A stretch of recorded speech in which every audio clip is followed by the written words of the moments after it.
For CMUEagles.com, I'm Brett Knese here with head men's basketball coach Jeff Sherman. Coach, last Saturday's game, what a thrilling overtime victory over Avila. What can you say about your team pulling that one out for the win? Well, that one was a fun one. It was also crucial. You know, we'd come off a loss at Culver Stockton the Thursday night before. Avila's very, very good. They're very, very poised. They're very talented.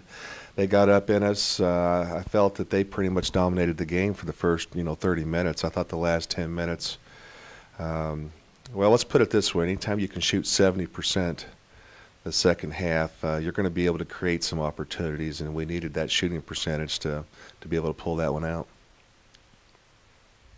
With the win over Avila, your squad has clinched a conference tournament bid, but the fight for home court is a tight one. What do you need to do what do your guys need to do in the final four games to secure home court for at least that first tournament game? Well, of course, everybody's getting in the conference tournament. The big thing right now for us is a home court. If you're looking at the standings today, in fact, it was brought up in one of the publications yesterday that it could very well be after tomorrow night. I think that's after a loss tomorrow, that we could have 7 teams basically in a fourth position. So you have maybe a three-way tie for fourth. It's going to be that way all the way until the last game. There's 7 teams right now that have a legitimate shot at getting a home court. So while we're still hanging in there, and the win with Avila definitely put us in a spot, and also allowed us an opportunity to still receive national votes. I think we come in this week at number 29, and I don't think we get mentioned at all if we do not pull the win at Avila. So every game's going to have major implications for playoffs. I think obviously every coach, every team wants a home court. So we still have a very good shot at not only just getting one from a fourth place, but even still being able to get a third place. And that just kind of alters your seeds a little bit and gives you that much more of an edge, either at more national votes or even that much closer at going after, obviously, the championship round in the playoffs.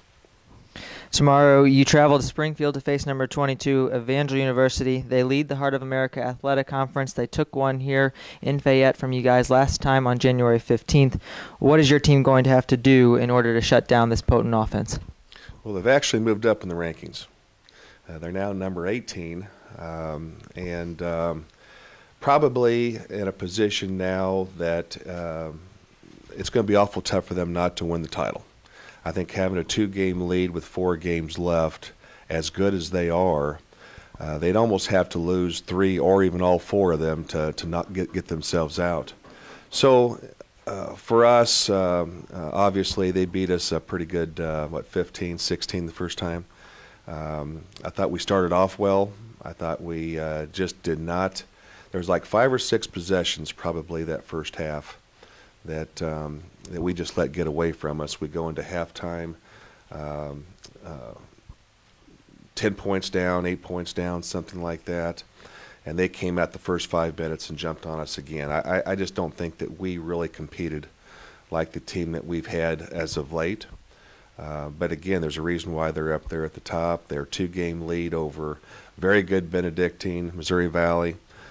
So we have quite the challenge waiting for us, but at the same time, this is what it's about. Our guys are, the win with Avila really probably changed some things with our guys. 15 points down, you fight back, you win. We've had all kinds of adversities. We lost another player another starter that we're out, so it's even going to be a tougher battle for us to come in, but our guys are accepting every challenge that we've had, and they've got a lot of zip to them right now. So I think from a coaching staff, we're excited about going to play Thursday. Like you said, you lost another starter. Your team is battling so much adversity throughout this entire season. Who are you looking to get you guys that win tomorrow?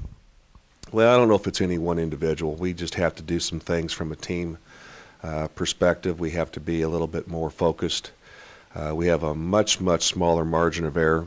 Got to take care of the ball a little better. Rebounding has always been a focus, but we're actually one of the better rebounding teams in the conference this year for being small. But I think our best lineup is when we play small. So I can't say that it's a disadvantage by the way we're playing as of late, because we've got a tremendous group of players that can flat out score. We've got one of the best three-point shooting teams not only in the conference but in the country, especially when we have things up and going. We have one of the best assist turnover ratio teams. We just don't turn the ball over a lot.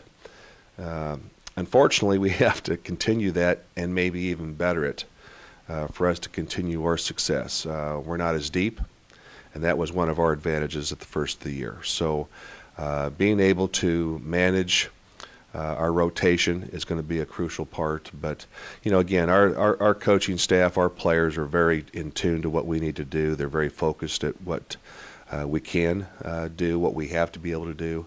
And I think from that standpoint right there, we need everyone to be able to step up. Even the guys you probably don't hear a lot about.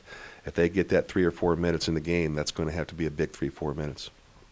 Lastly, where can you see your team here in the standings after these final 4 games? Oh, boy. Okay. That's a tough question. I would hope, again, our whole ultimate goal has always been to finish in the top 3. I think when you start the year off, you want to win the conference. We are 3 games back right now of the conference leader with 4 games left. It's a little unrealistic for me to automatically say that I don't think that's possible. Mathematically, it still is. And again, we get to control one of those games Thursday. So we can better our situation tremendously with a win at Evangel. But the way I look at it, we have to win 3 of the next 4 for us to be able to finish in the top 4. Now, that's not worrying about what other teams are doing. I think depending on what other teams do, if we win 3 of the 4, we can finish 3rd. And there's even an outside chance we could tie for 2nd. There's a lot to play for. But again, I think if you go any more, if we split, if we go 2-2, I think we're going to be hovering right around that 4 and 5 spot. And if we go less than that, we could be going as low as 7 and maybe even 8th. And we're a very good ball team, as the other teams are, to look at that type of positioning. So I think the thing that we have to do right now is we go 1 game at a time. So we've got Evangel ahead of us. That is an opportunity for us to move up and maybe drop them down a spot for Thursday. And then after that, we'll worry about Saturday. But there obviously is a lot of looking ahead, the positives, the negatives. Our players right now are pretty detailed and focused on Evangel, and our approach right now is Thursday, and it's going to be a tough one. We're playing one of the top teams in the country and the best team in our conference, so we're going to have one of our best efforts if we're going to be able to pull that off. The Central Methodist men's basketball team travels to Evangel tomorrow for a 7:30 p.m. tip-off. No matter how this thing plays out, Coach, it's going to be interesting. It's going to be fun. Good luck. You betcha. Thank you.